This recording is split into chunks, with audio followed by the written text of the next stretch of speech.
Imagine finding a skull buried in Russian soil. You send it to a lab for testing. The results come back. The bone structure doesn't match any known human species. Not Homo sapiens. Not Neanderthal. Not any extinct human relative we've discovered. Just something else. In 2020, archaeologists in Egypt opened wooden coffins that had been sealed for 2,500 years. Inside were mummies, perfectly preserved. But here's the weird part.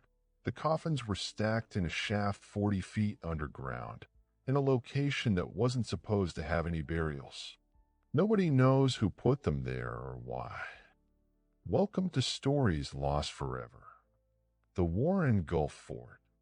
In the middle of the Arabian Desert, far from any major city or trade route, there's a well-constructed stone fortress called Warren Gulf Fort, located in Oman. And nobody knows who built it or why. British explorers documented it in the 1930s and assumed it was built by Portuguese traders in the 16th century. But the construction style doesn't match Portuguese forts.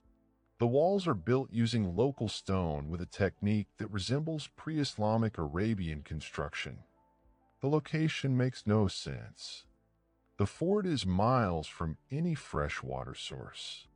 There's no nearby port, no trade route, no strategic reason to build there. Carbon dating and pottery analysis suggest it was built between 800 and 1200 AD. But there's no evidence of a settlement nearby. Just the fort.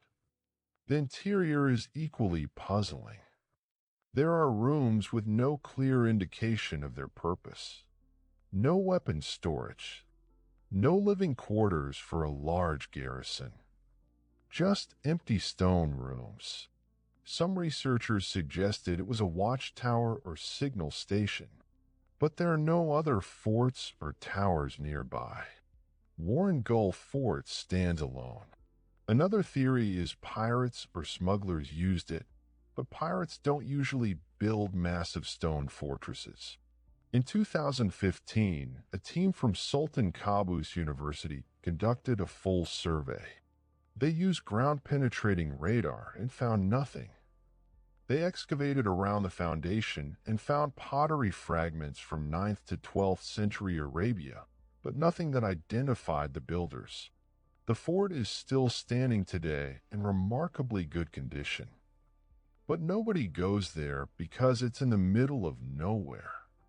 It's like someone built a massive fort and then forgot about it. The Russian Skull. In 2015, a team working in the Caucasus Mountains in southwestern Russia was excavating near Arkham when they found a burial site. Inside was a skeleton with a severely elongated skull. The cranium stretched back in a way that doesn't occur naturally. The eye sockets were larger than normal. The bone was thicker and denser than typical human skulls, with cranial capacity about 25% larger. They sent the skull to multiple labs. DNA tests confirmed it was human, but the shape and structure didn't match any known human population or medical condition that causes skull deformation. Some cultures practiced artificial cranial deformation, binding infants' heads to create elongated skulls. But those skulls still have normal bone structure. This Russian skull was different. The bone itself was thicker and denser, not just reshaped. The eye sockets and jaw were positioned differently than in modern humans. Carbon dating placed it between 2,000 and 4,000 years old, during the Bronze Age. That means this person lived during recorded history. But genetic mutations that cause this level of cranial change are usually fatal. This individual lived to adulthood. The skull is currently held in a Russian research facility with limited access. It's human, but it's not like any human we've documented. And until more examples are found or more testing is allowed, it's going to stay a mystery. The Danish creature. In 2007, a farmer in northern Denmark was plowing near Skalskor when his equipment hit something hard. He pulled out a skull about the size of a horse skull, but the shape was wrong. The local museum had no idea what they were looking at. They sent it to the Natural History Museum in Copenhagen. Experts ran comparisons against databases of known animal skulls. Nothing matched. They checked extinct species. Still nothing. Carbon dating placed it around 800 to 1,200 years old, during the Viking Age. The problem was, this skull didn't belong to any animal that lived in Denmark during that period. Researchers suggested it might be from a foreign animal Vikings brought back, but the skull doesn't match any known European, Asian, or African animal either. The skull had strange wear patterns on the teeth. The molars showed signs of grinding, suggesting an herbivorous diet, but the canines were sharp, like a carnivore. This combination doesn't make biological sense. In 2011, a team from the University of Copenhagen published a paper stating they could not identify the skull. They ruled out all known mammals, reptiles, and birds. The paper concluded with origin unknown. The skull is on display at the Natural History Museum in Copenhagen. There's a plaque next to it that says unidentified skull. No explanation. No theory. Just a skull that doesn't match anything in the biological record. Real quick, if you're enjoying these lost stories, hit that like button. And if you want more stories like this every week, subscribe to Stories Lost Forever. The wooden sarcophagi. In October 2020, archaeologists at Saqqara, Egypt discovered a burial shaft 40 feet deep. Inside, stacked on top of each other, were 59 wooden sarcophagi, sealed, untouched, and they've been there for 2,500 years. Saqqara has been excavated for over a century. Then this shaft appeared. The discovery raised immediate questions. Why were 59 coffins stacked in a single shaft? This shaft was in an area that had been surveyed multiple times. Ground-penetrating radar had been used and hadn't detected anything. When they opened the coffins, they found mummies inside with excellent preservation. But the identities were unclear. The inscriptions mentioned priests and officials from the 26th dynasty around 600 BC. The burial goods were minimal. It was like someone buried these people quickly, without the full ritual.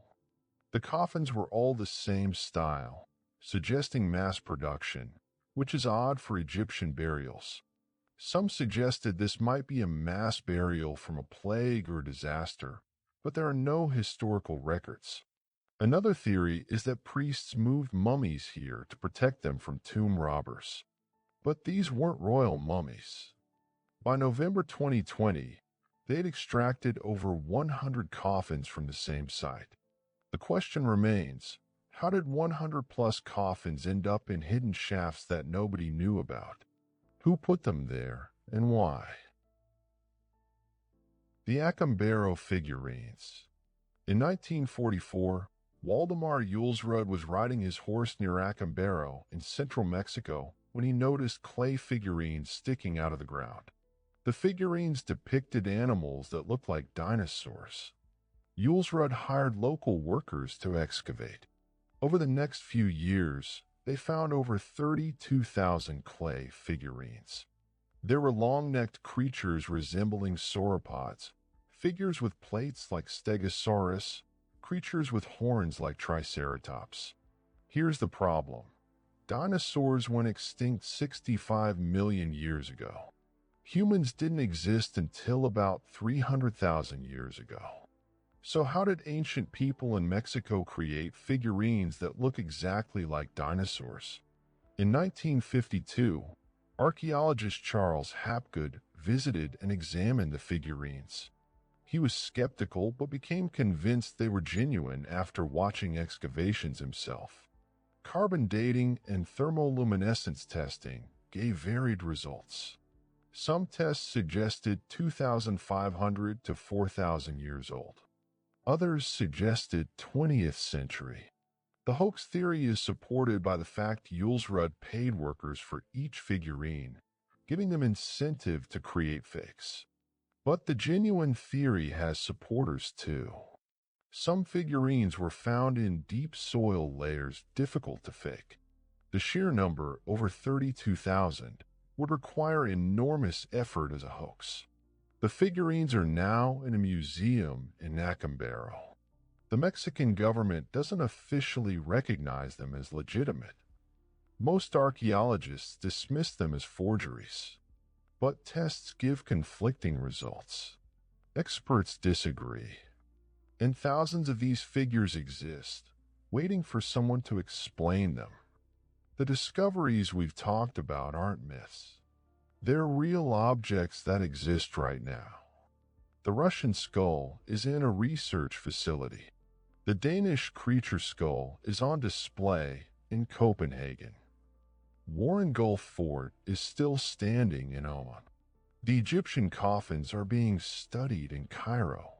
And the Acambaro figurines fill a museum in Mexico. What makes these things mysterious isn't a lack of evidence. It's too much evidence that doesn't fit together. Some of these mysteries will probably be solved eventually, but some might never be explained. Sometimes the evidence just isn't there, or the answers are lost to time. And sometimes the honest answer is, we don't know. These objects are sitting in museums and labs right now. Real people are studying them, and they're still waiting for someone to figure out what they're looking at. This was the story of mysterious things we still can't explain.